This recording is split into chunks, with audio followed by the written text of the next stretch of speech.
الرحیم الحمد للہ ذی العز الشامخ المنیب ذی الجلال الباذخ العظیم ذی الملک الفاخر القدیم مالک الاملاک و مفلک الافلاک مسخر الشمس والقمر مکور اللیل والنہار ومکور النہار علی اللیل قاسم کل جبار عنید ومہلک کل شیطان مرید رب الجنت رب الناس رب العالمین لا يزره صراخ المستصرخين ولا يبرمه إلحاح الملحين الآسم للصالحين والموفق للمفلحين مولى المؤمنين الذي أنزل السكينة على قلوب المؤمنين جلت عظمته والصلاة والسلام والتحية والإكرام على النبي الأمي القرشي العربي الهاشمي المكي المدني الأبتهي والمطلبي حبيب قلوبنا شفيع ذنوبنا وطبيب نفوسنا ومولانا أبي القاسم محمد صلى الله عليه وأهل بيته الطيبين الطاهرين المعصومين المظلومين الهاديين المهديين الملتجبين الملتقبين المطهرين الذين أذهب الله عنهم الرجس وطهرهم تطهيرا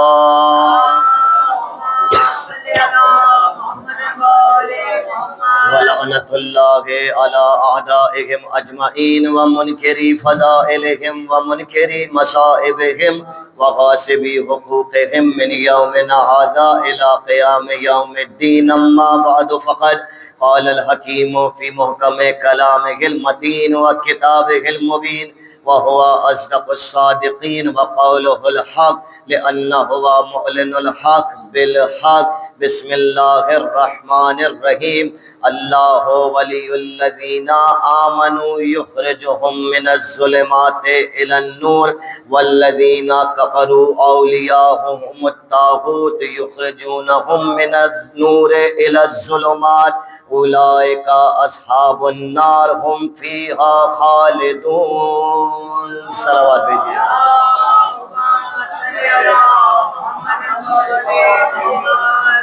بھی ایک بار مولا حسین کی بارگاہ مقدس میں بلند ترین درود کا ہدیہ پیش ہو۔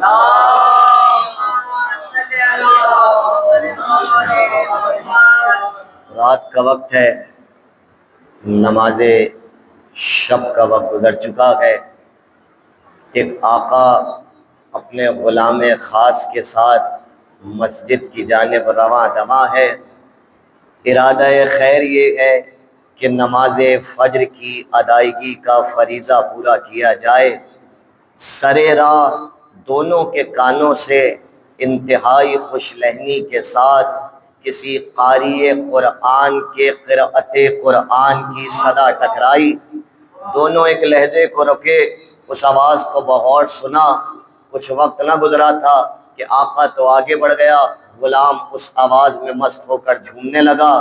جب آقا نے غلام کی یہ کیفیت دیکھی تو کہنے لگے چل ہمارے ساتھ چل، اس لیے کہ اس قاری قرآن کو یہ قرأت قرآن کوئی فائدہ نہ پہنچا سکے گی۔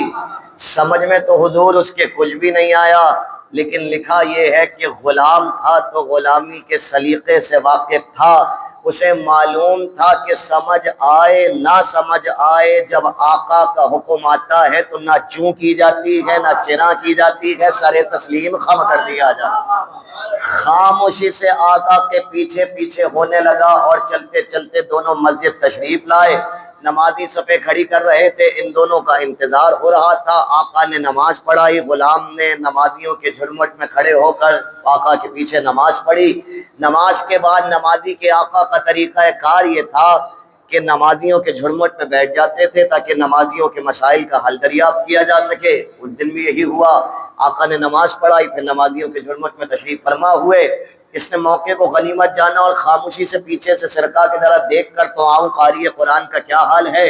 ابھی پہنچا تو دیکھا وہ اپنے گھر کی چھت سے نیچے اتر رہا تھا، اس نے سرے راہ ہی روک لیا اور 5 سوال کیے، 5ویں سوال پہ تبلیغ تمام ہو جائے گی۔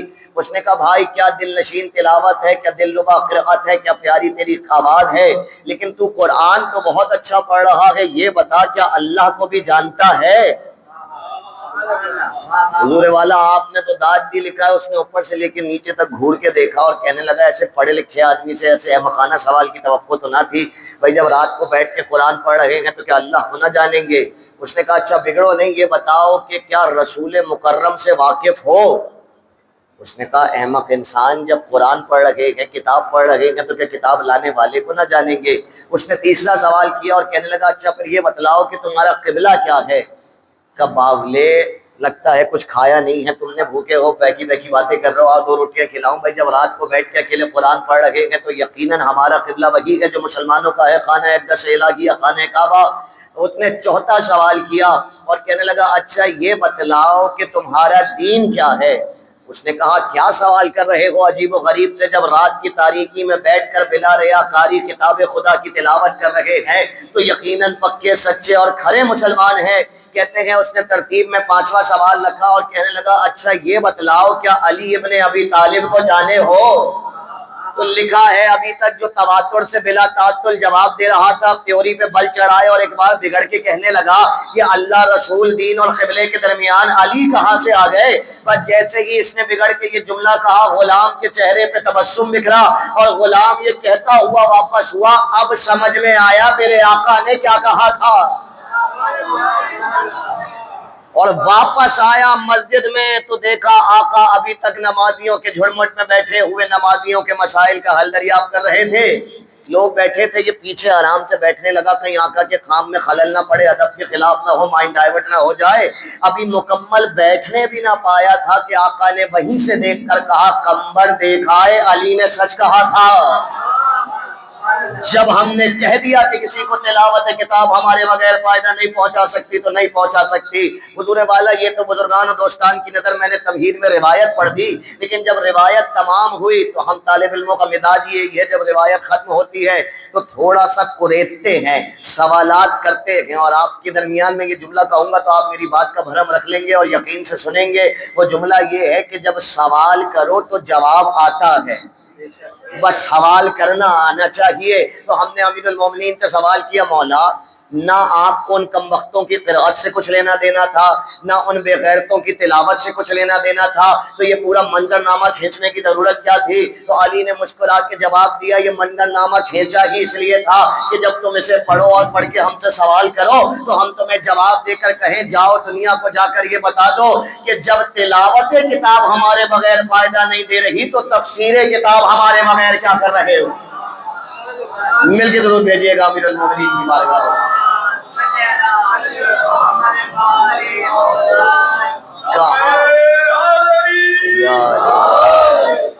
کہاں کی تفسیر، کیسی تلاوت، کہاں کی آیت، کہاں کی حدیث؟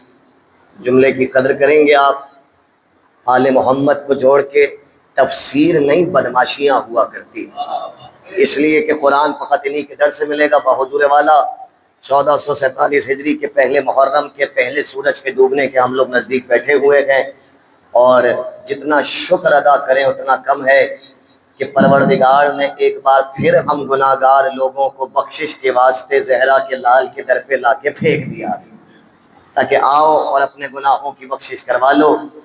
پہلی تقریر ہے، تمہیدی گفتگو ہے، اور اس تمہیدی گفتگو میں آپ کی خدمت اقدس میں اسی تمہید سے آگے بڑھوں گا۔ یہ جو تمہید میں نے آپ کی خدمت میں پیش کی اس کی وجہ یہ ہے کہ تقریر کا عنوان ہے نور عصمت اور لطف الہی۔ یہ کیا ہے؟ اس میں 4 جملے ہیں، نور، عصمت، لطف، الہی۔ یہ آج تھوڑا سا تمہیداً بیان کر کے انشاءاللہ آگے سے اس گفتگو کو آگے بڑھائیں گے۔ میں امید کرتا ہوں کہ میں آپ تک کچھ پہنچانے میں کامیاب ہو جاؤں گا، آپ مجھ سے بات کرنے میں کامیاب ہو جائیں گے۔ ہم سب کی توفیقات میں اضافے کے لیے مولا حسین کی بارگاہ میں مل کے درود کا ہدیہ پیش کریں۔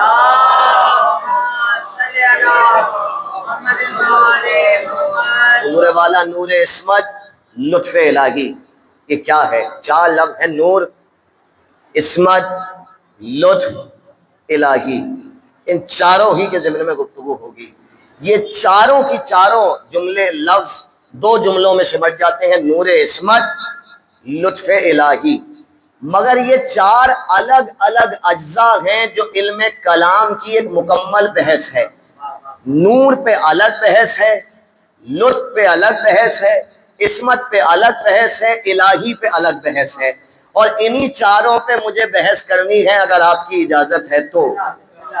حضور والا بہت توجہ رکھیے گا. آج ایک آیت پڑھی ہے میں نے، پہلے آپ کی خدمت میں دوبارہ اس آیت کو دہرا دوں. مشہور و معروف آیت ہے، جو قرآن پڑھنے کا لطف لینا جانتے ہیں وہ اس آیت کو جانتے ہیں. اللہ کہنے لگا بسم اللہ الرحمن الرحیم، اللہ ولی الذین آمنوا. یہ تمہید اس لیے بیان کی تھی جو ابھی تمہید بیان کی کہ علی کے در کے بغیر تفسیر نہیں، بدماشیاں ہیں. تو اس کا مطلب یہ ہے جو بھی تفسیر ان کو چھوڑ کے ہو رہی ہے وہ کچھ اور ہے، جو ان کے در پہ ہو رہی ہے وہ کچھ اور ہے. بعض اوقات صاحبان ممبر یا طالب علم ہم جیسے جب تفسیر کر دیتے ہیں، لوگ جا کے کہتے ہیں کہ تو نہ کہیں قرآن میں ترجمے میں دکھا نہ کہیں تفسیر میں دکھا. تو بھیا جب آپ تاج کمپنی کے اس میں دیکھیں گے تو آپ کو تو نہیں ملنے والا. آپ لیجئے اگر اہل بیت کا قرآن تو آپ کو پتہ چلے گا کہ قرآن کیا کہہ رہا ہے. اس لیے کہ قرآن کیا کہہ رہا ہے یہ فقط علی جانے، اور علی کیا کہہ رہے ہیں یہ فقط قرآن جانے. دونوں کا آپس میں ربط بڑا گہرا ہے. تو آیت سنیے گا، اللہ ولی الذین آمنوا یخرجہم من الظلمات الی النور. اللہ ولی ہے، عجیب جلال ہے آیت کا. اللہ ولی ہے کس کا؟ ان کا ولی ہے جو ایمان لے کر آئے ہیں. پروردگار کیا تو ان کا ولی نہیں ہے جو کافر ہے؟ کا ولی تو ہم سب کے ہیں، مگر جب وہ ہمیں اپنا ولی تسلیم ہی نہیں کر رہے تو اب ہم ان کے لیے رحمان نہیں جبار بن جائیں گے، اب ہم ان کے لیے قہار بن جائیں گے. اللہ ولی الذین آمنوا، پروردگار ان کا ولی ہے جو ایمان لے کر آئے. آج فقط تمہید میں ترجمہ محفوظ کرتے چلیے گا، پروردگار ان کا ولی ہے جو ایمان لے کر آئے. اور پھر جن کا ولی ہے، جن کو ایمان لے کر آئے، ان کے ساتھ کرتا کیا ہے؟ تو اگر ولی ہے تو یخرجہم من الظلمات الی النور. پروردگار ان لوگوں کو جو ایمان لے کر آئے ظلمات سے نکال کر نور پہ لے آتا ہے. اللہ کہہ رہا ہے ظلمات سے نکال کر نور تک لے آتا ہے. اللہ ولی الذین آمنوا یخرجہم من الظلمات الی النور والذین کفروا اولیاءہم الطاغوت. بہت توجہ رکھیے گا. اللہ کہنے لگا وہ لوگ کہ جو کفر کرتے ہیں، جو طاغوت ہیں.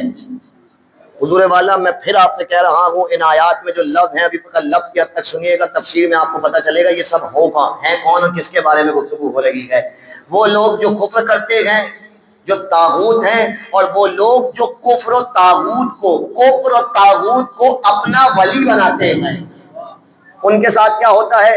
ان کے ساتھ یہ ہوتا ہے یخرجونہم من النور الی الظلمات. تو وہ کفر اور طاغوت والے ولی ان کو نور سے نکال کے ظلمات میں لے آتے ہیں. اللہ کہہ رہا ہے جو ہمیں ولی گردانتے ہیں ایمان والے، ہم ان کو ظلمات سے نور میں لے آتے ہیں، اور جو کفر و طاغوت کو ولی بناتے ہیں وہ انہیں نور سے نکال کے ظلمات تک لے آتا ہے. اولئک اصحاب النار، یہی تو جہنم والے ہیں، ہم فیہا خالدون، جس سے انہوں نے کبھی باہر نکلنا نہیں ہے.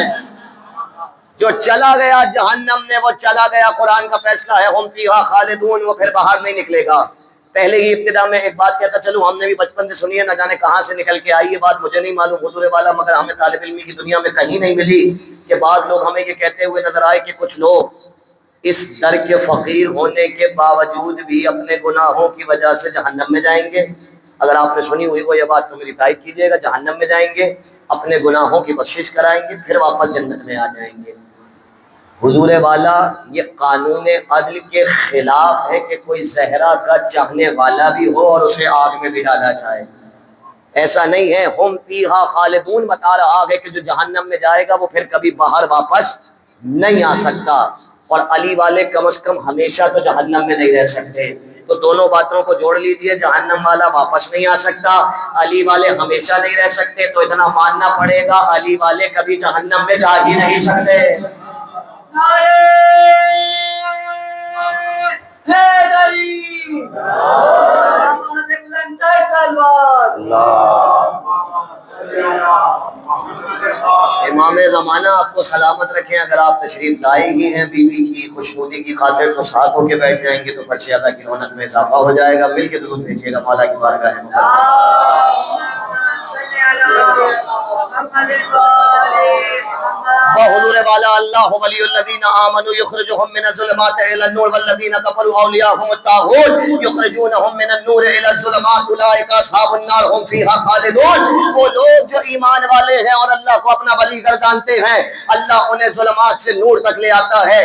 اور وہ لوگ کہ جو کفر و طاغوت کو اپنا ولی گردانتے ہیں وہ لوگ انہیں نور سے ظلمات تک لے آتے ہیں. یہ جہنم والے ہیں اور یہ اس میں ہمیشہ رہیں گے. حضور والا آیت میں دو چیزوں کا ذکر ہوا ظلمات والنور. یہ ہے کیا شے؟ کہنے لگے کسی بھی عربی کا قانون ہے کہ تعرف الاشیاء باضدادھا. کسی بھی شے کو سمجھنا ہو تو اس کی ضد سے سمجھا جاتا ہے. اگر کسی کو اچھے کو سمجھنا ہو برے کو دیکھ لو کچھ سمجھ میں آ جائے گا اچھائی کسے کہا جاتا ہے. اسی طریقے سے اگر کسی کو نور کو سمجھنا ہے کہنے لگے ظلمات کو سمجھ لو اور ظلمات کو سمجھنا ہے تو نور کو سمجھ لو. ایک شے سمجھ میں آ جائے گی تو دوسرا خود سمجھ میں آ جائے گا.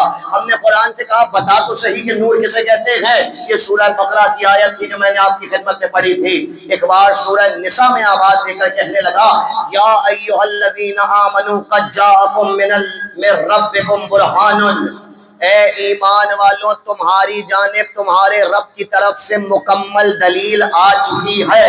وَأَنزَلْنَا إِلَيْكُمْ نُورًا مُبِينًا اور ہم نے تمہاری طرف کھلے ہوئے نور کو نازل فرمایا ہے. انزلنا الیکم نورا مبینہ. مبین یہ لفظ اردو میں بہت زیادہ استعمال ہونے لگا ہے. مبینہ طور پر یہ کام ہو گیا یعنی بالکل واضح جس میں کوئی شک نہ ہو. اللہ کہہ رہا ہے ہم نے تمہاری جانب بالکل کھلا ہوا نور نازل فرمایا ہے. میرے ساتھ چلتے رہیے گا. یہ دو آیتیں ہو گئی. سورہ مائدہ میں اللہ پروردگار عجیب جملہ کہہ رہا ہے. کہنے لگا قد جاءکم من اللہ. پوری آیت نہیں پڑھوں گا ٹکڑے پڑھوں گا جو میرے کام کے ہیں تاکہ مجھے بھی یاد رہ جائیں آپ کو بھی یاد رہ جائیں. قد جاءکم من اللہ اور یاد اس لیے رہ جائیں کہ جب تفسیر قرآن علی ہی کے در پہ ہو سکتی ہے تو قرآن سننے کا حق بھی فقط علی ہی والوں کا ہے. قد جاءکم من اللہ نور و کتاب مبین. اللہ کہنے لگا بے شک قد جاءکم من اللہ بے شک اللہ کی طرف سے تمہارے پاس نور بھی آ چکا ہے کتاب مبین بھی آ چکی ہے. حضور والا میں اپنی بات کرتے کرتے کسی خدا نہ کرے بلکہ اچھی مثال ہے تو اچھی مثال اپنے پر رکھ کے نہیں دینی چاہیے بری مثال لینی چاہیے ادب کا تقاضا ہے. تو میں اچھی مثال دے رہا ہوں تو میں کسی بزرگ کا ذکر کرتے کرتے کسی گھٹیا انسان کا ساتھ میں ذکر کر دوں تو پڑھے لکھے لوگ مجھے کہیں گے آپ نے انتہائی غلط طریقہ اپنایا ہے. اس لیے کہ جب بھی بات کی جاتی ہے اور فرد دو ہوں تو دونوں کا معیار میں برابر ہونا ضروری ہے. اللہ کہہ رہا ہے قد جاءکم من اللہ نور و کتاب مبین. اللہ کی طرف سے نور بھی آیا ہے اللہ کی طرف سے کتاب مبین بھی آئی ہے. یعنی اللہ یہ بتا رہا ہے کہ جس نور کا ہم ذکر کر رہے ہیں اس کا معیار وہی ہے جو کتاب مبین کا معیار ہے.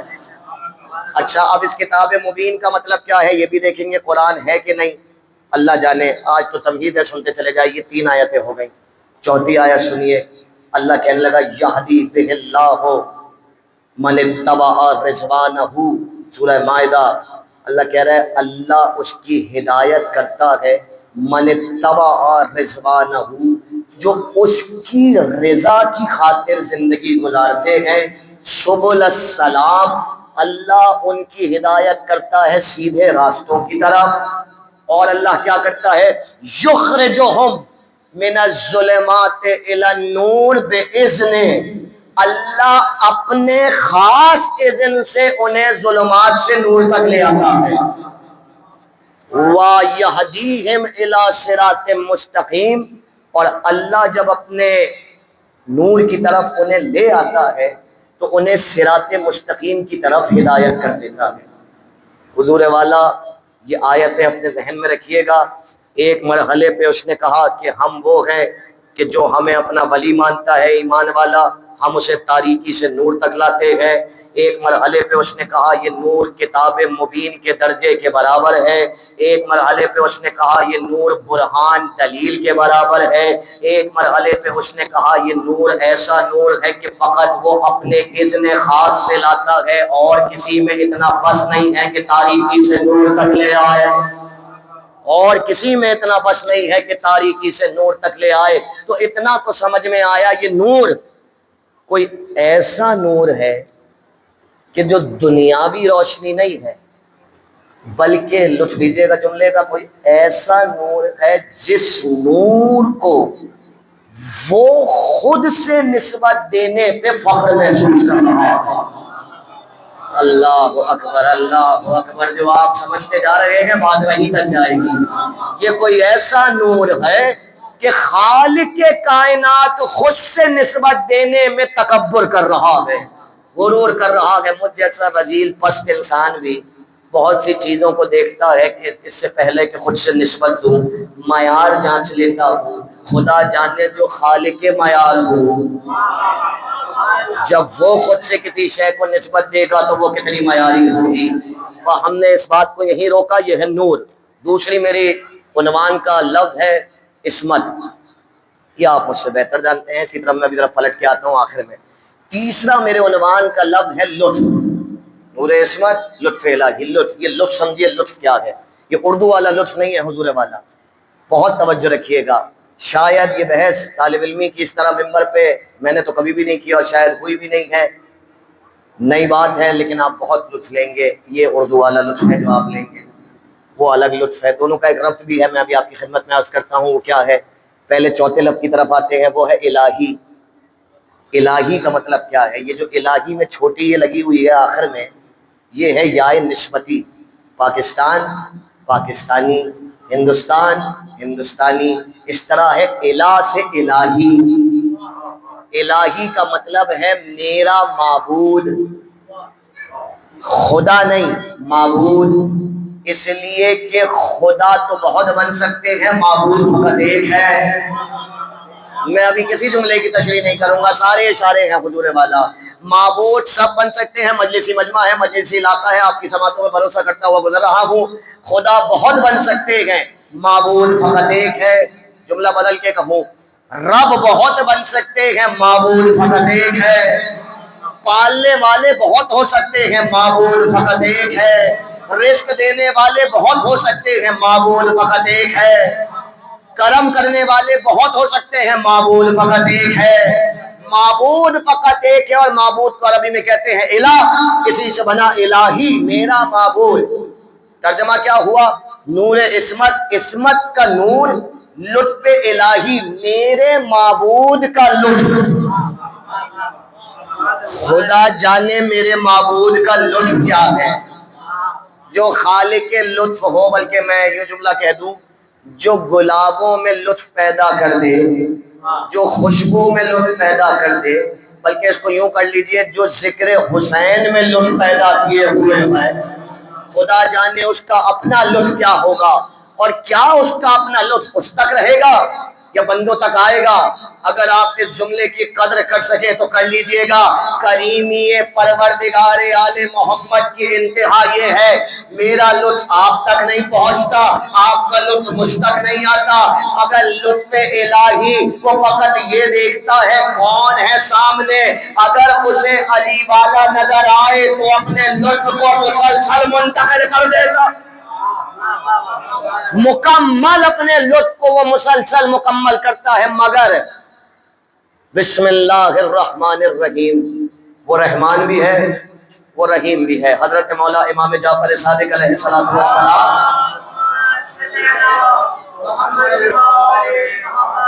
پوچھا گیا مولا رحمان اور رحیم کا مطلب کیا ہے؟ حدیث ہے، پڑھ کے آ رہا ہوں، کوئی مبالغہ نہیں ہے۔ کہنے لگے رحمان کا مطلب یہ ہے، چاہے کافر ہو، مشرک ہو، بدبخت ہو، کیسا بھی ہو، سب پہ رحمت نازل کرنے والا۔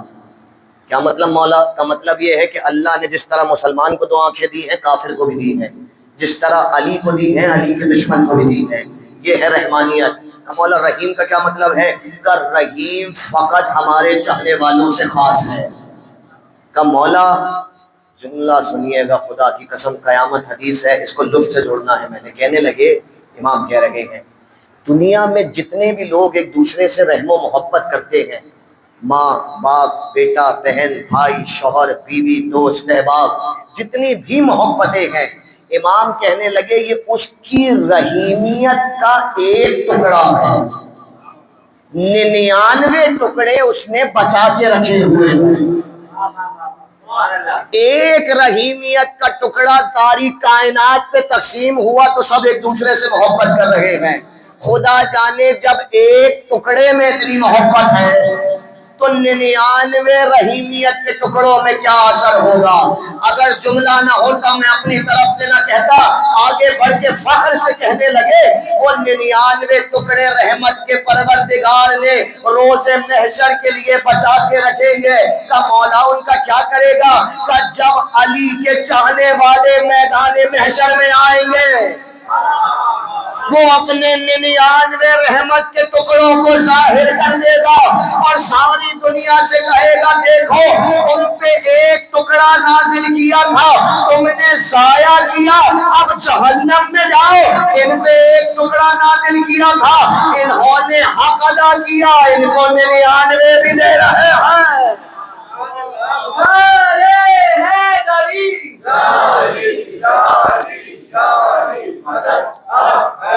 اور یہ 99 رحیمیت کے ٹکڑے ہی تو ہے کہ کہنے لگے 3 لوگ قیامت میں شفاعت کرائیں گے۔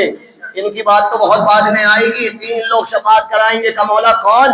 کا ایک قاری قرآن، ایک خود قرآن، اور ایک وہ علی کا چاہنے والا کہ جو اپنے گناہوں کی معافی دنیا ہی میں کرا کے آ چکا ہوگا، وہ دوسروں کی شفاعت کرائے گا حضور والا۔ تو اس رحمان و رحیمیت کا میرے لطف الہی سے کیا تعلق ہے؟ بس اب سنیے گا، لطف الہی سے یہ تعلق ہے کہ جس طرح وہ ساری کائنات کے لیے رحمان ہے، علی کے شیعوں کے لیے رحیم ہے، اسی طرح وہ اپنا لطف ایک ٹکڑے میں ساری کائنات پہ نازل کرتا ہے، 99 ٹکڑوں میں علی کے شیعوں میں نازل کرتا ہے۔ یہ ہے لطف الہی۔ مگر لطف الہی کی سب سے اعلیٰ ترین مثال کیا ہے؟ کہنے لگے بھائی مثال یہ ہے کہ بندوں کو خلق کیا اور خلق کرنے کے بعد کہنے لگا ہم تم سے فقط ہدایت چاہتے ہیں، عبادت چاہتے ہیں، بدبختی نہ کرنا، گناہ نہ کرنا، غلطیاں نہ کرنا، اپنے آپ کو پاک و پاکیزہ رکھ کے شرافت کی زندگی گزار کے علم اور ہدایت کے راستے پہ چل کے ہم سے واپس مل جانا۔ پروردگار ٹھیک ہے تو نے ہم سے یہ تقاضا کیا، مگر تقاضا ادھورا رہ جائے گا جب تک ہمارا کوئی ہاتھ پکڑ کر ہمارا دکھانے والا نہ ہو۔ اس لیے کہ ہم بندوں کو کیا پتا کہ راہ ہدایت کیا ہے؟ ہم تو اس زمانے کے لوگ ہیں، آپ سمجھ جائیں گے یہ جملہ، ہم تو اس زمانے کے لوگ ہیں جہاں ہدایت کے نام پر باطل بیچا جا رہا ہوتا ہے اور باطل کے نام پر ہدایت بیچی جا رہی ہوتی ہے۔ سلوگن اچھے اچھے لگے ہوتے ہیں، اندر سے پورا کا پورا برتن ہی خالی ہوتا ہے۔ تو آپ سمجھ گئے، آپ جس علاقے میں بیٹھے ہیں مجھے اور کچھ کہنے کی ضرورت نہیں ہے، یہاں تو ایسی بہت سی کارروائیاں چلتی رہتی ہیں، اب تو ہر علاقے میں چلتی ہیں، خدا خیر کرے۔ اور امام حسین کے صدقے میں ہمارے نوجوانوں جوانوں کو، بزرگوں کے صدقے میں ہم سب کے عقیدے سلامت رکھیں، اس لیے کہ سلوگن کچھ اور ہے، کہانیاں کچھ اور بیچی جا رہی ہے۔ تو پروردگار ہمیں کیسے پتہ چلے گا کہ راہ ہدایت کیا ہے اور کون لے کے چلے گا؟ کہ ٹھہرو ہم ابھی لطف کیے دیتے ہیں، کر لطف کا ہمارا لطف یہ ہے کہ آدم سے لے کے قیامت تک سب ہم سے یہ پوچھ سکیں گے کہ ہمیں تو فرق ہی نہیں پتہ چل رہا تھا کون سا حق تھا کون سا باطل تھا، تو ہم اپنا لطف نازل کر کے کہیں گے رکو، ہم نے تمہیں تنہا نہیں چھوڑا، ہم تم پہ انبیاء کا نزول کر رہے ہیں، ہم انبیاء بھیج رہے ہیں تاکہ وہ انبیاء تمہیں ہدایت کا راستہ دکھائیں، اور پھر قیامت والے دن تم ہم سے یہ سوال نہ کر سکو کہ ہمیں تو کوئی بتانے والا ہی نہیں تھا، ہمیں تو کوئی راہ دکھانے والا ہی نہیں تھا، ہم نے آدم سے لے کر عیسیٰ تک، عیسیٰ سے لے کے محمد تک سب کو لطف بنا کے بھیجا ہے۔ پروردگار مگر کائنات نے یہ دیکھا کہ جب آدم گئے، نوح گئے، موسیٰ گئے، سلیمان، زکریا، داؤد، عیسیٰ، یحییٰ، جتنے بھی آئے تیرے چلے گئے، نہ ان کا دین سلامت رہا نہ ان کی کتابیں سلامت رہی. یہ جو آج عیسائی کرتے پھر رہے ہیں یہ تو حضرت عیسیٰ کا دین نہیں تھا. یہ جو یہودی کرتے پھر رہے ہیں یہ تو حضرت داؤد سلیمان کا دین نہیں تھا. پروردگار دین بھی برباد ہوا, کتابوں میں بھی تحریف ہوئی. کون بچا تیرے دین کا محافظ؟ اب یہ بتا تو آخری نبی بھیجنے والا ہے, آخری لطف نازل کرنے والا ہے, تو اس محمد کے دین کو بچانے والے کون ہوں گے؟ اس لیے کہ ہم نے تو یہ دیکھا جتنے دشمن باقی انبیاء کے تھے اس سے زیادہ تیرے محمد کے دشمن ہیں. اور وہاں معاملہ یہ تھا. پھر یہ ابتدا کہاں سے ہوئی ہے؟ مجھے دیکھیے گا, یہ ابتدا پیغمبر ہی کے دور سے ہوئی. آدم سے لے کر عیسیٰ اور محمد کے دور میں ایک فرق ہے. آدم سے لے کر عیسیٰ تک باطل کھل کے کھڑا ہوتا تھا, محمد کے دور میں باطل حق کا لبادہ پہن کے آتا تھا. کا پروردگار یہاں تو مشکل بڑھ جائے گی. کبھی پہلے مرحلے پہ باطل حق کا لبادہ اوڑھے گا, کبھی دوسرے مرحلے پہ اوڑھے گا, کبھی تیسرے مرحلے پر اوڑھے گا. ہم کیسے قیامت تک دین کو لے کے جائیں گے؟ پیغمبر تو ختم ہوئے, لطف تو ختم ہو جائے گا. کہنے لگا گھبرانا نہیں, ایک بھیجوں گا پہنچانے والا, 12 بھیجوں گا بچانے والے. ہمارا لطف قیامت تک جاری رہے گا. اور پروردگار اگر تیرا لطف قیامت تک جاری رہے گا, آدم کے دین کا وزن اٹھانا میرے بس کی بات نہیں ہے, آپ کے بس کی بات نہیں ہے. نوح کے دین کا وزن اٹھانا میرے اور آپ کے بس کی بات نہیں ہے. جملے کی قدر کیجئے گا, اگر نبوت کا وزن اٹھانا میرے اور آپ کے بس کی بات ہوتی تو ہم سب نبی ہوتے. پروردگار ہمارے بس کی بات نہیں ہے. یعنی امت نبوت کے بار کو اپنے کاندھوں پہ نہیں اٹھا سکتی, امت رسالت کے بار کو اپنے کاندھوں پہ نہیں اٹھا سکتی. تو پروردگار تجھ پہ لازم ہے ایسوں کو بھیجنا کہ جن کے کاندھے اتنے ہی مضبوط ہوں جتنے محمد کے مضبوط ہیں, تاکہ جب وہ معیار کا بوجھ اپنے کاندھوں پہ اٹھائے تو نہ کاندھے ڈگمگائے نہ بازو ڈگمگائے. جبھی تو ہم نے اپنے حبیب سے کہا تھا بیٹھو منبر پر اور سب کی آنکھوں میں آنکھیں ڈال کے کہو اولون محمد, اوسطون محمد, آخرون محمد, کلون محمد. جو پہلے کی قدرت ہے وہی آخری کی قدرت ہے.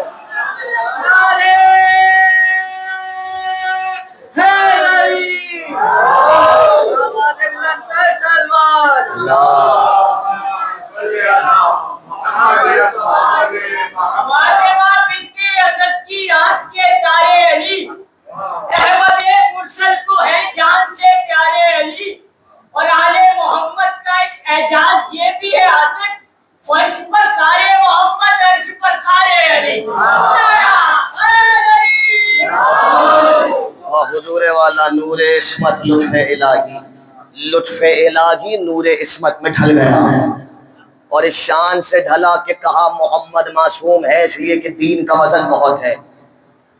یہ جو نوجوان جوان دوست پیچھے بیٹھے ہیں مجھے ایسے ہی گھورتے رہیے گا, ایک لمحے کے لیے بھی ادھر ادھر نہیں دیکھیے گا. انتہائی قیمتی باتیں میں آپ تک پہنچا رہا ہوں, بہت ذمہ داری سے طالب علمانہ ایک ایک جملے کی قدر کرتے چلیے گا.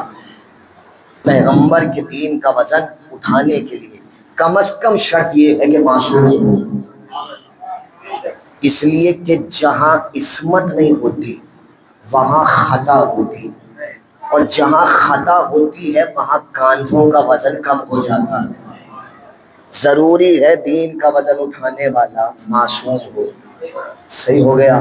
اسی عصمت کا نور جب کسی پیکر میں ڈھلے گا تو وہی لطف الہی مجسم بن جائے گا. کہہ رہا ہوں حضور والا, میں پیچھے تک بہت سنتے رہیے گا. اسی عصمت کا نور جب پیکر میں ڈھلے گا تو وہی لطف الہی بن جائے گا. جب لطف الہی بن جائے گا تو لازمی ہوگا کہ اس لطف الہی کا اعلان کلام الہی سے ہو. اس لیے کہ اگر کلام الہی سے اس کا اعلان نہ ہو تو کوئی, میں جان بوجھ کر ایک جملہ استعمال کرنے جا رہا ہوں, اگر کلام الہی سے اس کا اعلان نہ ہو تو کوئی پاگل باللہ بیٹھ کر کہے گا مجھے مان لو, لیکن اگر میں بھٹک جاؤں تو تم بچا لینا. تو عقل انسانی یہ کہے گی بڈھے جب تجھے ہم نے ہی بچانا ہے تو بٹھایا کیوں ہے. کوئی تو ہو جو ایسے کلام الہی سے لطف الہی کا اعلان کرے تاکہ دنیا ادھر ادھر نہ جا سکے. اسی لیے تو اللہ نے کہا جبرائیل چھوڑو سب نیچے پہنچو, دیکھو تو صحیح لطف الہی آج ایک چادر میں اکٹھا ہوا ہے, ان کے نور عصمت کا اعلان کرو. وہ اترا اور یہ کہتا ہوا اترا انما یرید اللہ لیذھب عنکم الرجس اہل البیت ویطہرکم تطہیرا. اے اہل بیت تم ہی نور عصمت ہو, تم ہی لطف الہی ہو. مل کے درود بھیجیے گا سیدہ کی بارگاہ میں.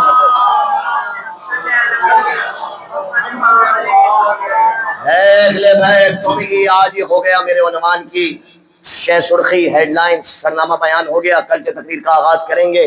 اختتام کی طرف بات کو بڑی تیزی سے لے جاتے ہوئے دو جملے سنتے چلے جائیے.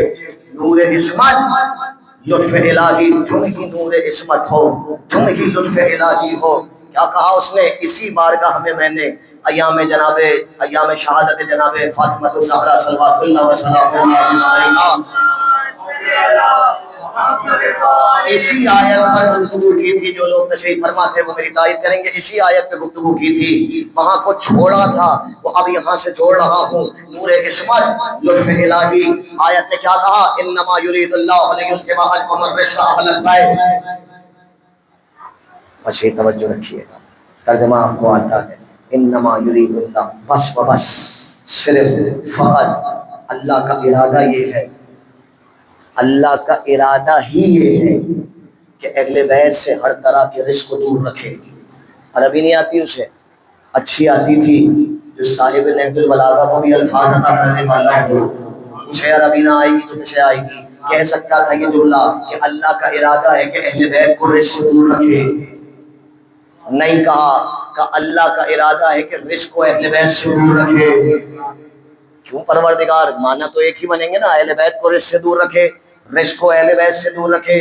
جملے کی قدر کریں گے کہ اگر ہم یہ کہہ دیتے کہ اہل بیت کو رزق سے دور رکھے تو اس کا مطلب یہ احتمال ہوتا کہ یہ رزق کی طرف جا سکتے ہیں, ہم دور کر رہے ہیں. ہم نے یہ احتمال بھی ختم کر دیا. ہم نے کہا رزق کی اتنی اوقات نہیں ہے کہ وہ ان کے قریب آ سکے.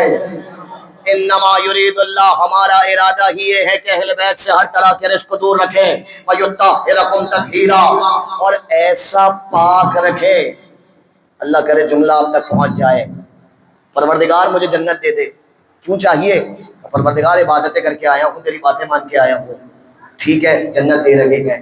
مجھے سینے پہ ہاتھ رکھ کے بتائیے, بڑے سے بڑا مفتی, بڑے سے بڑا علامہ, بڑے سے بڑا فقیہ, بڑے سے بڑا عالم, بڑے سے بڑا ولی خدا جب خدا کی بارگاہ میں پہنچے گا اور سوال جنت کرے گا تو کیا کسی کا یہ حق ہے کہ وہ اس کے سامنے کھڑے ہو کر کہے کہ پروردگار جنت میرا حق ہے, مجھے دے؟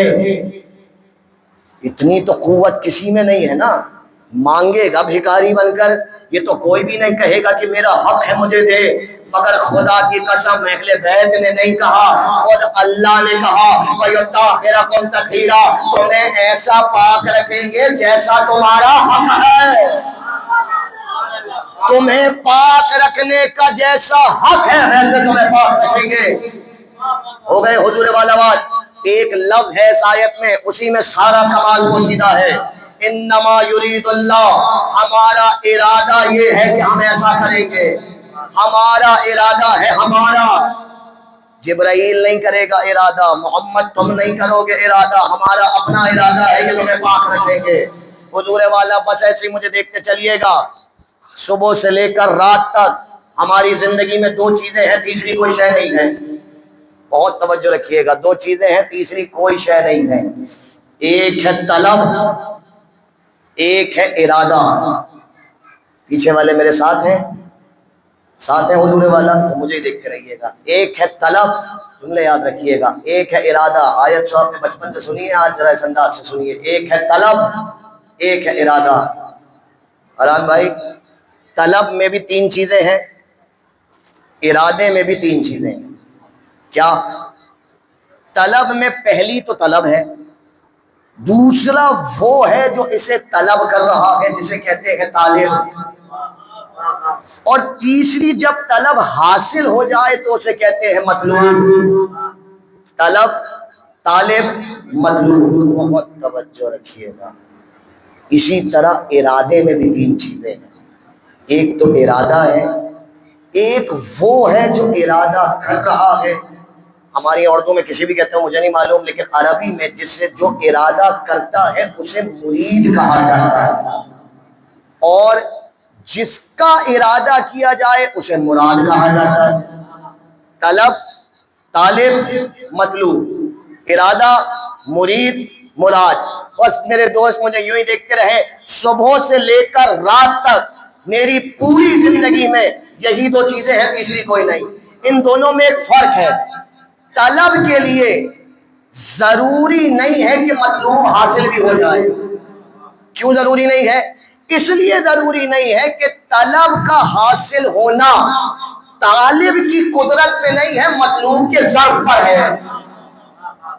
مجھے معلوم ہے میں اپنے نوجوان دوستوں کی خدمت میں مشکل جملے کر رہا ہوں، لیکن مشکل کو اب آسان کروں گا تو آپ بہت کچھ لیں گے۔ طالب کے لیے طلب کا پورا ہونا طالب کی قدرت پہ نہیں، مطلوب کے ظرف پر ہے، مگر ارادہ کرنے والے کے لیے ارادے کا پورا ہونا مراد پہ منحصر نہیں ہے، ارادہ کرنے والے کی قدرت پہ ہے۔ جتنا ارادہ کرنے والا طاقتور ہوگا اتنا مراد کے پورے ہونے کے امکانات بڑھ جائیں گے۔ مثال، اللہ چاہتا ہے مجھ سے اللہ چاہتا ہے میں نماز فجر پڑھوں، یہ اللہ کا ارادہ ہے نہ حضور والا۔ اگر یہ اللہ کا ارادہ ہوتا کہ میں نماز فجر پڑھوں تو مجھ سے کبھی زندگی میں فجر قضا ہی نہ ہوتی۔ کہہ رہا ہوں حضور میں، اگر یہ اللہ کا ارادہ ہوتا کہ میں نماز فجر پڑھوں تو میں چاہے جتنا زور لگا لیتا مجھ سے نماز فجر قضا نہ ہوتی، اس لیے کہ ارادہ مرید کے زور پہ ہوتا ہے، اللہ سے طاقتور کوئی ہے؟ تو یہ کیا ہے؟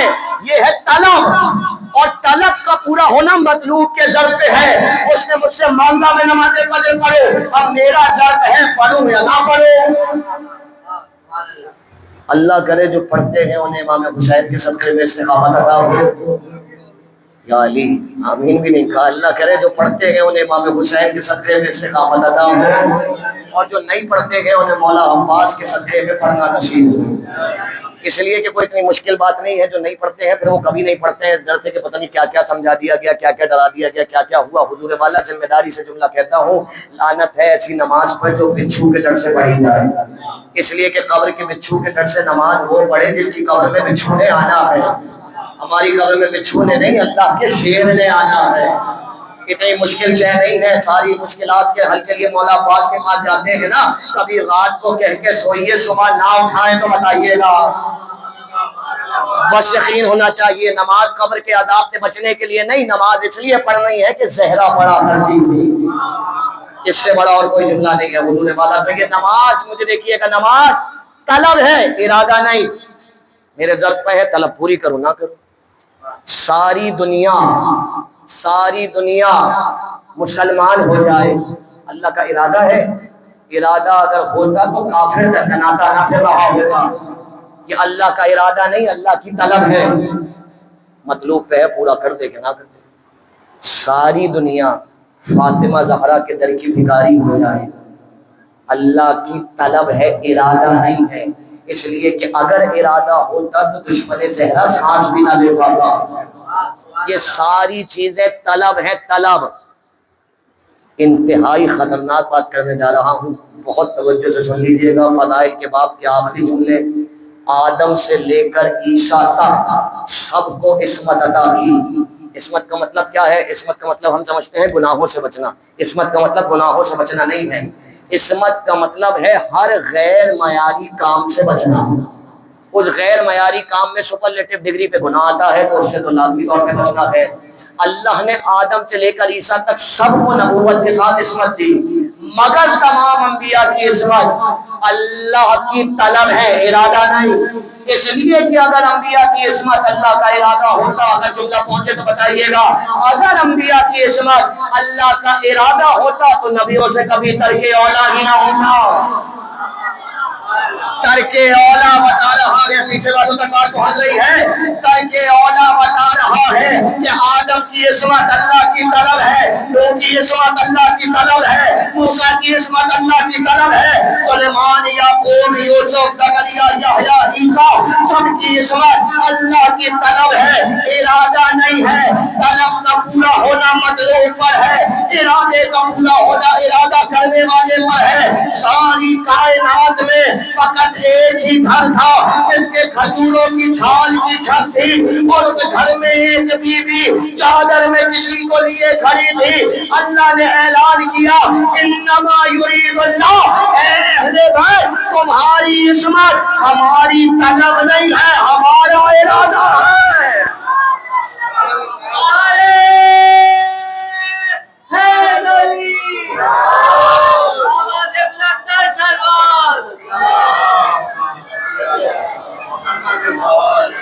اے اہل بیت تمہاری عصمت ہماری طلب نہیں، ہمارا ارادہ ہے۔ قدر کریں گے جملے کی۔ اب اہل بیت پہ کوئی الزام لگانے سے پہلے سوچ لینا، الزام اہل بیت پہ نہیں، خدا پر جائے گا۔ یہ ہے حضور والا نور عصمت و لطف الہی کی اعلیٰ ترین مثال۔ ختم ہو گئی بات۔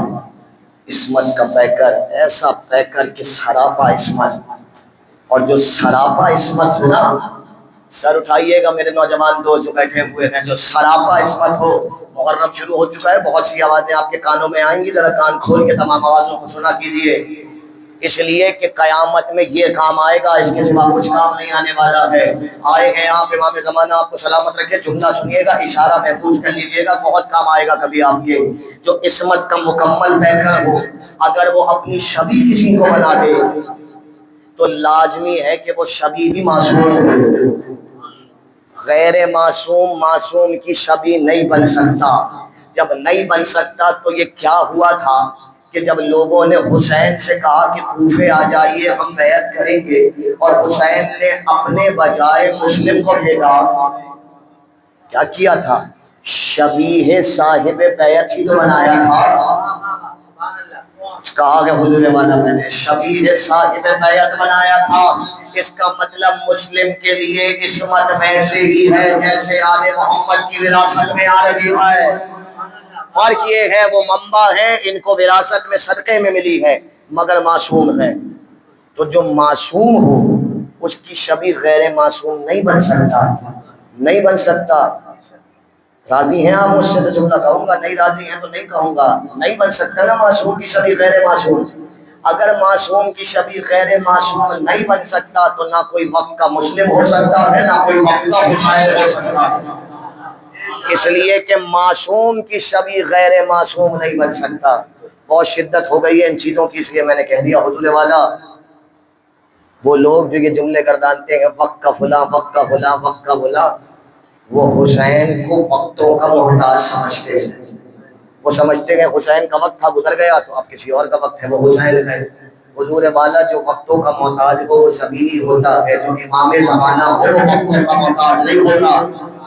نہ کوئی وقت کا حسین، نہ کوئی وقت کا عباس۔ میرے نوجوان دوست محفوظ کریں ان جملوں کو، اگر یہ آوازیں سنا کریں تو روک کے کہا کرو اپنی اوقات میں رہو، اپنی حد میں رہو، جس کا جو مقام ہے اس کو وہ مقام دو، اس سے بڑھانا نہیں۔ اس لیے کہ اردو کا مشہور محاورہ، مشہور ضرب المثل ہے، کوا چلا ہنس کی چال اپنی چال بھول گیا۔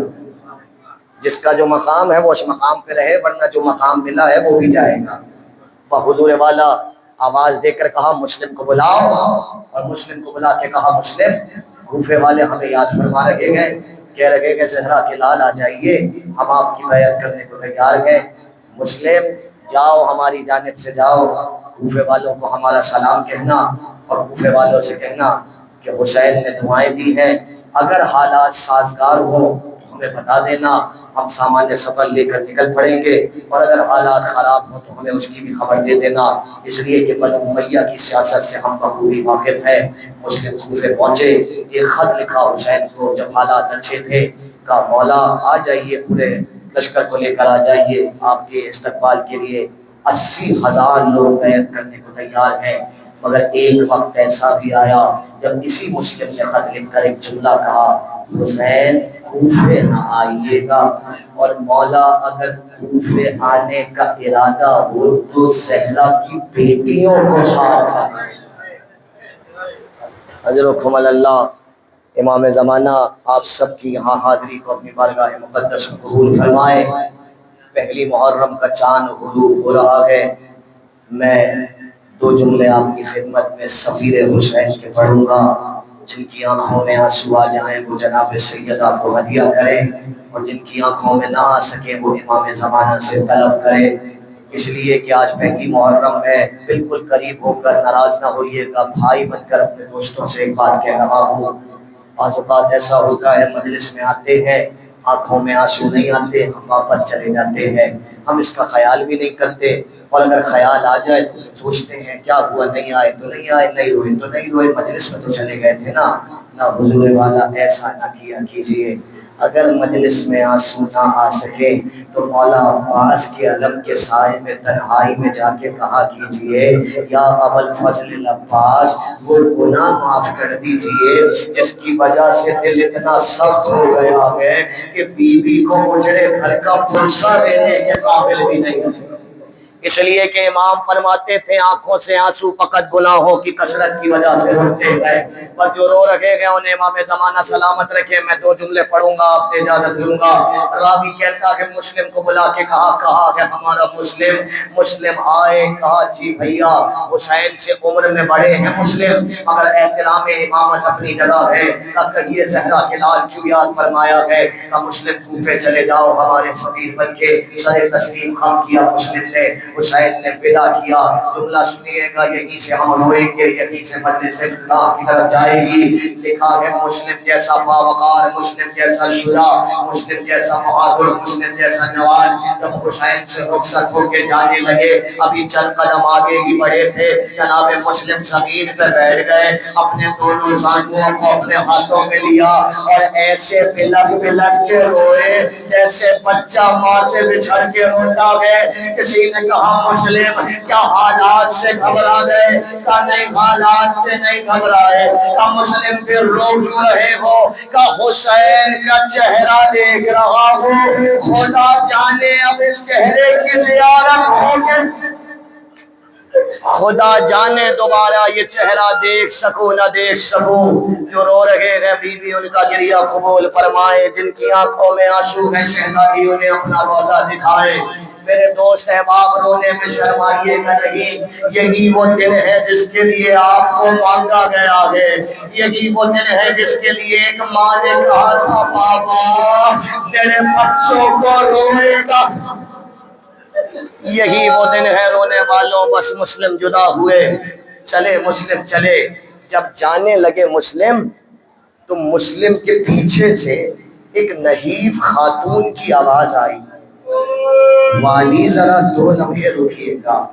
مسلم نے پیچھے پلٹ کے دیکھا، علی کی بیٹی عباس کی بہن مسلم کی زوجہ کھڑی تھی، ہاتھ میں دو چاند تھے، کہنے لگی والی ان بچوں کو ساتھ لیتے جائیے۔ مسلم نے جملہ کہا بی بی اس غربت میں کہاں بچوں کو ساتھ کر رہی ہو، جملہ آپ کے سننے کے قابل ہے، کہا والی یہ میرا جو بڑا شہزادہ ہے نا، جو 11 برس کا تھا فقط، یہ بڑا شہزادہ آپ کے وضو کا انتظام کرے گا، آپ کے لیے بستر لگائے گا، آپ کو آرام دے گا۔ اور اب جملہ سنیں گے اولاد والوں، کہنے لگی یہ جو چھوٹا شہزادہ ہے نا، یہ رات کو سوتا نہیں ہے جب تک آپ کے سینے کی گرمی محسوس نہ ہو جائے۔ میرے مولا اسے اپنے سینے پہ سلائیے گا، اور رونے والوں 1 سال تک مسلم کے یہ شہزادے زندان میں زمین پر سوتے رہے، مگر میں کہ جملہ کہوں اے مسلم کے شہزادوں، تم زندان میں رہے، تم باپ سے بچھڑے، تم 1 برس تک اکیلے رہے، مگر شہزادوں تمہیں گھوڑوں سے گرایا تو نہیں گیا، تمہیں اونٹوں سے گرایا تو نہ گیا، تمہیں تماچے تو نہ مارے گئے۔ آئے حسین کی بیٹی جب رونا چاہتی تھی، کوئی تماچے مارتا، کوئی تازیہ۔ اجرکم اللہ، اجرکم اللہ، جو رو رکھے گے بی بی ان کا گریہ قبول فرمائے۔ چلے مسلم بچوں کو لے کر کوفے چلے، میں نے بہت مختصر کیا. کوفے آئے, حالات بگڑے. وہ مسلم جو حسین کا سفیر تھا, وہ مسلم اکیلا رہ گیا. رات کی تاریکی میں کوفے کی گلیوں میں در بدر بھٹک رہے تھے. کبھی ایک گھر کی دیوار سے ٹیک لگا کے کھڑے ہو جاتے, کبھی دوسرے گھر کی دیوار سے ٹیک لگا کے کھڑے ہو جاتے. اتنے میں لکھا یہ ہے, ایک گھر کے باہر چبوترا بنا تھا, مسلم وہیں ذرا تھک کے بیٹھ گئے. وہ گھر کسی زہرا کی چاہنے والی کا تھا. ایک بار اس نے محسوس کیا کہ کوئی دروازے پہ ڈیوڑی پہ بیٹھا ہے. وہ گھر سے باہر آئی, اس نے کہا اے جوان کیا تجھے نہیں معلوم کوفے کے حالات خراب ہیں, جا اپنے گھر واپس چلا جا. کیا جواب دیتے, سر جھکائے بیٹھے رہے. بیوی نے دوبارہ کہا اے جوان کوفے کے حالات اس قابل نہیں کہ رات کو گھر سے باہر رہے, ارے جا اپنے گھر چلا جا. کوئی جواب نہ دیا. کہتے ہیں ایک بار پھر کہا بیوی نے اے جوان تو اپنے گھر کیوں نہیں جاتا, تیری بیوی بچے تجھے یاد کرتے ہوں گے, تیرے گھر والے تیرے انتظار میں ہوں گے. تڑپ کے غریب کربلا کے غریب سفیر نے دیکھا, رو کے کہا تو وہ غریب کہاں جائے جس کا کوئی گھر نہ. غربت ہے آل زہرا کی, کیا غربت ہے اولاد زہرا کی. ایک بار کہا تم کون ہو, کبھی بھی حالات کیوں خراب ہے کوفے کے. کہا میرے مولا کا غریب سفیر آیا تھا, ابن زیاد اس کے قتل کی طاق میں بیٹھا ہوا ہے. ایک بار کہنے لگے تو ہم ہی تو غریب سفیر. قدموں میں گر گئی, دو جملے کہے. کا مولا پہلی بات تو یہ کہ میرے گھر چلیے, مجھے معاف کیجئے گا, مجھے معلوم نہیں تھا. اور دوسری بات یہ ہے مجھ سے وعدہ کیجئے گا قیامت میں جناب سیدہ سے میری شکایت نہیں کریں. رونے لگے مسلم اس بیوی کے گھر تشریف لائے. بس عزیزوں میں نے آپ کو بہت زحمت دی, مصلی بچھا. مسلم نے 2 رکعت نماز پڑھی, رات بھر عبادت میں میرا مولا رہا. صبح کا وقت قریب آیا, دوش پہ عبا رکھی, سر پہ امامہ رکھا, تلوار کو حمائل کیا, گھر سے جانے لگے. بس جن کی آنکھوں میں آنسو ہیں اب ان کے لیے یہ آخری جملے پڑھ رہا ہوں. خدا آپ سب کو اپنی بارگاہ مقدس میں سلامت رکھے. پورا محرم آپ کو امام رضا کی امان میں دیا. لکھا ہے ایک بار مسلم گھر سے جانے لگے تو نے عبا کا دامن تھام لیا.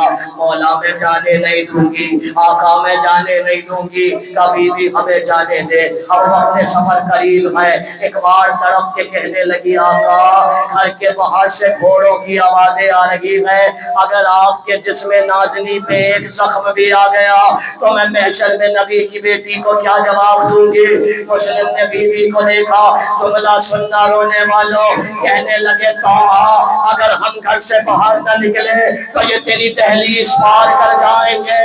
تو ہم بنی ہاشم ہیں, ہماری غیرت گوارا نہیں کرتی کہ ہمارے ہوتے کسی مشکور کے گھر کی حرمت پامال ہو. میں کہوں مولا شام غریبہ میں آنا, علی و بطول کی بیٹیاں نجس نہیں گھوڑے لے کے اجرکم اللہ, اجرکم اللہ. بس کسی طرح مسلم دامن چھوڑا کے باہر آئے. ختم کر دی میں نے بات, کچھ دیر تک تو لڑے, پھر مسلم کو دھوکہ دے کے گڑے میں گرا دیا گیا. رسی باندھی گئی, ہتھکڑیاں باندھی گئی, پیڑیاں باندھی گئی, گردن سے کھینچتے ہوئے مسلم کو دارالامارت تک لائے. میں آسانی سے پڑھ رہا ہوں, آپ آسانی سے سن رہے ہیں. خدا جانے کہاں کہاں امام زمانہ بیٹھے تڑپ رہے ہوں گے. بس آخری جملے ان کی نظر ہے, کہتے ہیں کہ مسلم کو دارالامارہ پہ لے کر آئے. ایک بار جلاد نے اعلان کیا, لے جاؤ دارالامارہ کی چھت پہ لے جاؤ, اس کا سر قلم کر دو. جلاد کھینچتا ہوا دارالامارہ تک لایا. غریب لوگ ہیں ہم، فقیر لوگ ہیں، مسکین لوگ ہیں، گناہگار لوگ ہیں، مگر اگر ہمارے سامنے کوئی علم کی توہین کر دے ہمارا کلیجہ منہ کو آ جاتا ہے۔ ارے یہ مسلم تھے، گردن سے پکڑ کر جانوروں کی طرح چھت تک لایا گیا، مسلم کو زمین پہ پھینکا گیا، جلاد ہاتھوں میں خنجر لیے کھڑا تھا۔ ادھر یہ حال تھا، ادھر منزل زبالہ پہ زہرا کا لال پہنچ چکا تھا، حسین راستے میں تھے۔ ایک بار مسلم نے کہا میری کچھ وصیتیں ہیں سن لو۔ کہو کہ پہلی وصیت تو یہ ہے، مسلم جب کوفے میں آیا تھا قرض دار ہو گیا ہے، میری زرہ بیچ کر میرا قرض اتار دینا۔ دوسری وصیت یہ ہے اولاد والوں خدا کسی کو غربت میں یہ دن نہ دکھائے۔ کہنے لگے دو پھول اپنے ساتھ لایا تھا، کوفے کی گلیوں میں بھٹک گئے، اگر تمہیں مل جائیں تو ان کے ماموں حسین تک بھجوا دینا۔ اور تیسرا جملہ یہ کہا مجھے ایک لمحہ دے دو، مجھے کچھ کرنا ہے، مجھے اجازت دے دو۔ کہا کرو کیا کرنا چاہتے ہو۔ ایک بار سیدھے بیٹھے، انگشت شہادت کا اشارہ کیا اور تڑپ کے کہنے لگے السلام علیکہ یا ابا عبداللہ۔ ادھر حسین نے سواری کو روکا، وعلیکہ السلام یا اخی، اے میرے بھائی تجھ پہ سلام ہو۔ رونے والوں یہ جملہ عباس نے سن لیا، دوڑے دوڑے آئے مولا اس غربت میں کسے سلام کا جواب دیتے ہیں؟ کہا عباس دیکھے گا؟ کہا مولا دیکھوں گا۔ کہا عباس میری دو انگلیوں میں دے۔ اب جو میرے مولا ابوالفضل نے دیکھا دار الامانہ میں مسلم کا سر جھکا ہے، ہاتھوں میں جلاد کے خنجر ہے۔ ختم ہوئی مجلس، رونے والوں کو امام زمانہ سلامت رکھے، بیوی کے دیا قبول کرے، طرف کے کہنے لگے مولا عباس کو کوفے بھجوا دو۔ کہ عباس کوفے جا کے کیا کرے گا؟ کہ مولا جب میرے بھائی مسلم کا سر دار الامانہ سے گرے گا میں اپنی گود میں دبا لوں گا۔ کہ عباس اوپر دیکھا، اب ذرا نیچے دیکھ، اب جو دیکھا ایک برقع پوش بیوی اپنا دامن پھیلائے، آجا میرے بچے، آجا میرے مسلم۔